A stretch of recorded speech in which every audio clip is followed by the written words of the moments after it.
इतना अच्छे से स्वागत करने के लिए। दोस्तों, टाइम बहुत कम है और छोटे से मैं छोटी सी अपनी सफर की शुरुआत बताऊंगी आप लोगों को। सेफ शॉप में आने से पहले दोस्तों मैं एक हाउसवाइफ थी।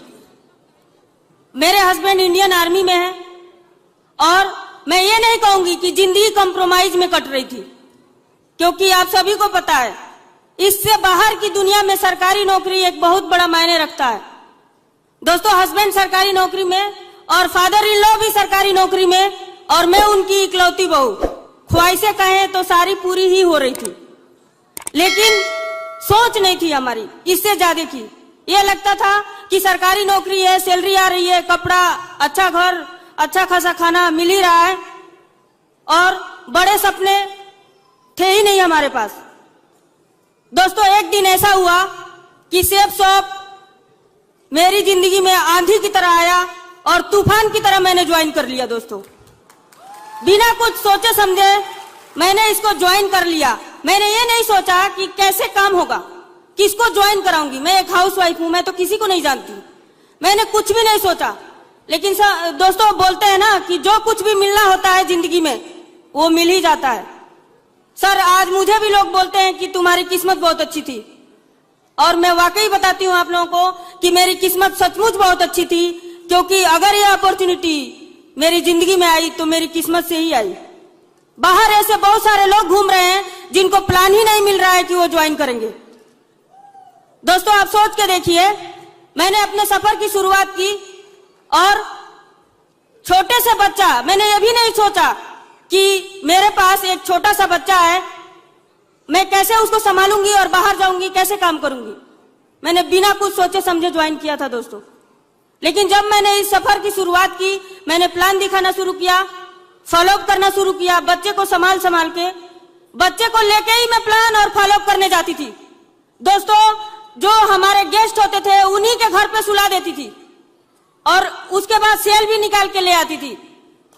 लेकिन दोस्तों, आप सोच के देखिए, जो लेडी सब्जी खरीदने भी बाहर नहीं निकली थी घर से, हस्बैंड ड्यूटी जाते थे और बाहर से सारी चीजें मुझे ला के दे देते थे, मैं घर में खाना बनाती थी, घर और बच्चे का ध्यान रखती थी। मैं गोल्ड लेवल पे थी जब मेरे हस्बैंड यहाँ से ट्रांसफर जा रहे थे। हमारे पास दो ऑप्शन था।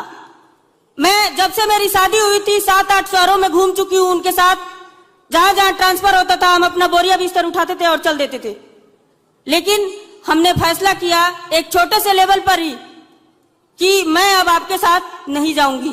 मेरा टाइम खत्म हो गया शहर शहर भटकने का, क्योंकि मेरी जिंदगी में एक बहुत बड़ी अपॉर्चुनिटी आ गई है और इसी में मैं अपना कैरियर बनाऊंगी।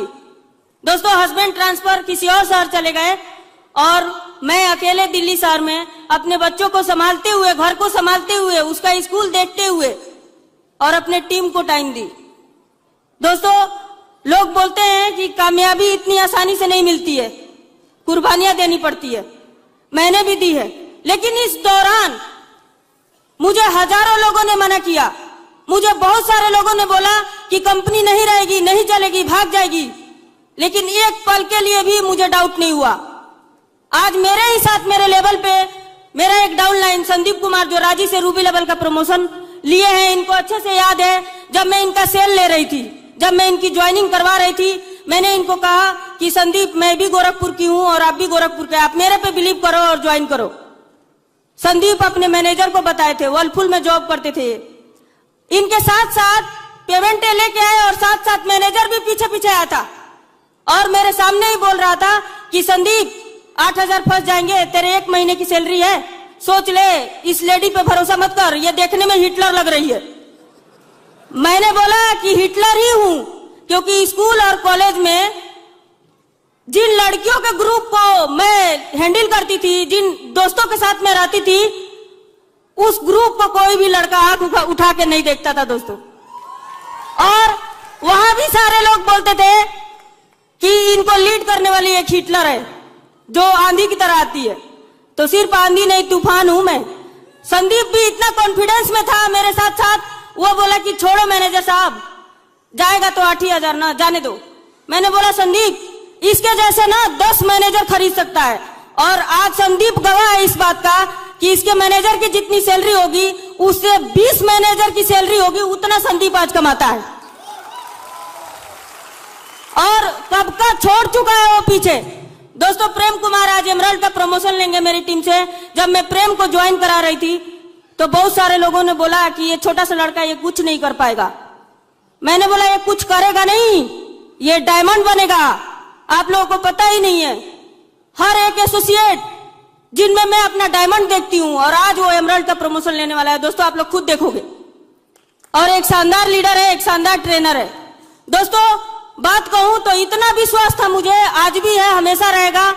जितना मुझे भगवान पे विश्वास है उतना मुझे सेफ एंड सॉफ्ट कंपनी पे विश्वास है। मैं कहीं कमजोर पड़ी, मैं धीरे चली, मैं तेज चली, लेकिन छोड़ नहीं सकती मैं कभी। ना छोड़ के गई हूं, ना हिम्मत हारी हूं, ना हारती हूं कभी, और ना पीछे हटती हूं। दोस्तों, कुछ दिन पहले मुझे कुछ लोगों ने बोला कि क्या हो गया, आजकल दिखती नहीं है। मैंने बोला कि क्यों, दिखती तो हूं, आप लोग देखते नहीं हो। बोले नहीं मैडम, हम ही नहीं थे।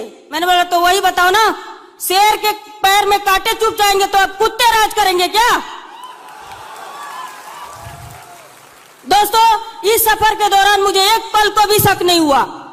लोग सोचते हैं कि कंपनी भाग जाएगी। आज बहुत सारे डायमंड स्टेज पे थे और सबके साथ वही समस्या थी।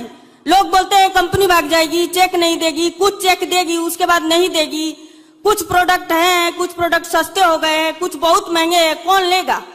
ये सब आता है ना, बात फील्ड में सबके साथ आता है। लेकिन दोस्तों, कुछ भी हो, हमें आगे बढ़ना था। हमें डाउट नहीं होना चाहिए, हमें शक नहीं होना चाहिए। हमें हमेशा विश्वास रहा अपने आप पे, अपने सीनियर्स पे, अपने कंपनी पे, अपने मजबूत सपोर्ट सिस्टम पे। एक पल को भी निशु कुशवाहा को शक नहीं हुआ। दोस्तों, और मैं एक बात और बता देना चाहती हूँ कि जिसको शक होता है ना, उसकी तो बीवी भी भाग जाती है। आप लोग पता करके देखना। दोस्तों, मैं थैंक्स कहना चाहूंगी अपने खूबसूरत शानदार टीम को। 200 से 300 लोग आज मेरी टीम से इसमें बैठे हुए हैं। समय बहुत कम है, रांची वाले। और थैंक यू सो मच दोस्तों, आप लोगों ने मुझे इतना प्यार दिया। और मैं सबसे बड़ा शुक्रगुजार हूं एक लेडी जिसके अंदर इतना दम है, जज्बा है, जुनून है, जोश है, जो पीछे नहीं हटती है। तो सिर्फ अपने मेंटर्स लोगों को देख करके, हमारे गुरु लोग इतने दमदार हैं। मैं एक ऐसे टीम की हिस्सा हूं, रॉयल्स, जिसका नाम ही है रॉयल्स। हमें बोल रहे थे कुछ लोग पहले, मेरे रिलेटिव के एक आदमी बोल रहे थे कि आप बहुत रूड बातें करती हैं। मैंने बोला देखो, सच्चाई तो कड़वी लगती है, कुछ सच्चाई बातें थी, रख दी थी। मैंने बोला सुनो, जो लॉयल है ना उसके लिए लॉयल हूं मैं, और जो लॉयल है ना उसके लिए लॉयल ही हूं मैं, क्योंकि एक ऐसी टीम की हिस्सा हूं मैं जिसका नाम रॉयल्स है। राजाओं की तरह रहना जानते हैं हम लोग, शान से जीते हैं अपनी जिंदगी को। दोस्तों,